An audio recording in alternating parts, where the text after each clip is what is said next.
యదా యదా హి ధర్మస్య గ్లానిర్భవతి భారత అభ్యుత్థానమధర్మస్య తదాత్మానం సృజామ్యహం పరిత్రాణాయ సాధూనాం వినాశాయ చ దుష్కృతాం ధర్మ సంస్థాపనార్థాయ సంభవామి యుగే యుగే. అధర్మం 4 పాదాలపై ఉన్న ప్రతిసారి ఈ ప్రపంచాన్ని కాపాడేందుకు ఆ శ్రీహరి భూమిపై అవతారాలెత్తుతూ ధర్మాన్ని రక్షిస్తాడు. మానవత్వం మంట కలిసిన సమయంలో దుష్ట శిక్షణ కోసం 10 అవతారాలు ఎత్తాడు.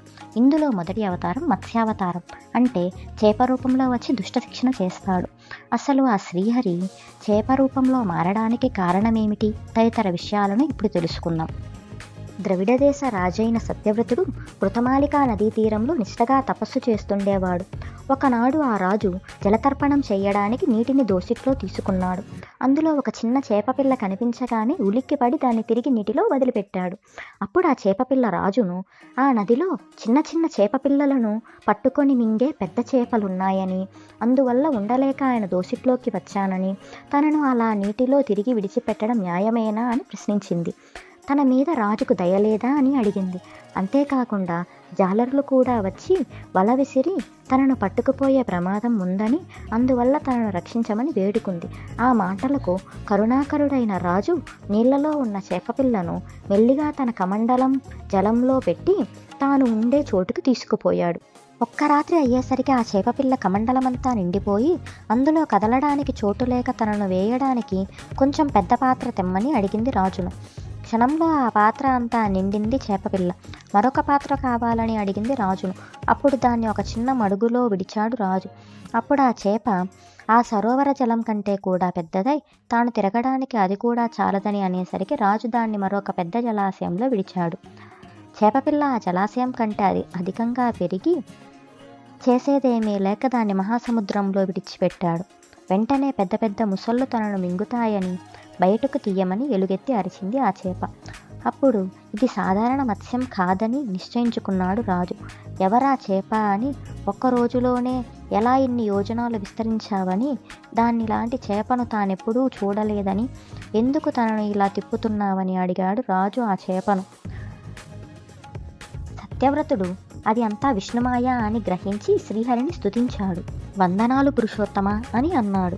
ఎందుకు మత్స్యావతారం ఎత్తావని శ్రీహరిని ప్రశ్నించాడు సత్యవ్రతుడు.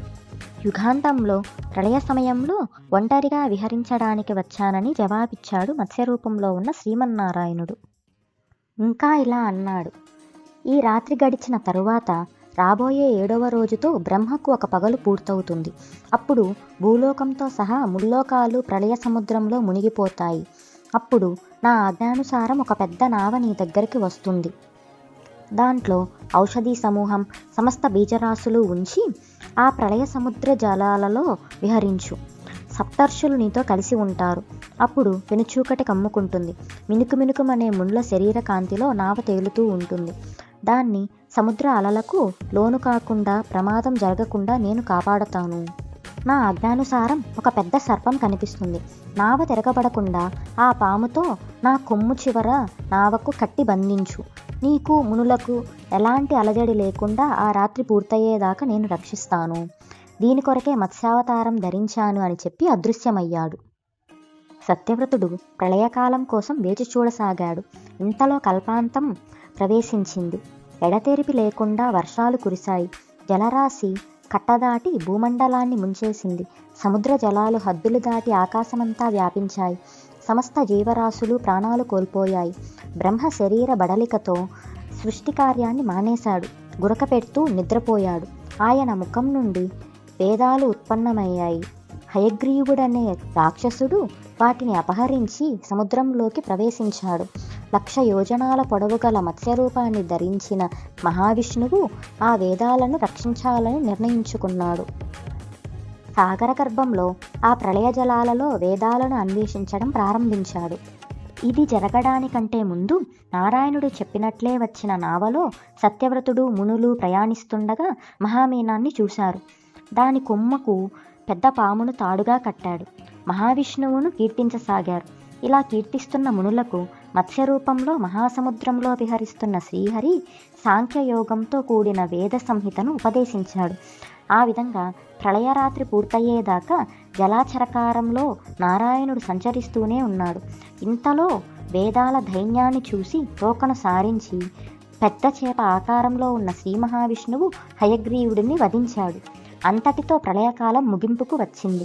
బ్రహ్మ మేల్కొని సృష్టి చేయడం ప్రారంభించాడు. హయగ్రీవుడిని చంపిన శ్రీహరి వేదాలను తెచ్చి బ్రహ్మదేవుడికి ఇచ్చాడు. విష్ణువుకు అర్ఘ్యం ఇచ్చిన సత్యవ్రతుడు తదుపరి కల్పానికి మనువయ్యాడు. ఇలాంటి మరికొన్ని వీడియోల కొరకు సబ్స్క్రైబ్ సనాతన వారధి. Thanks for watching.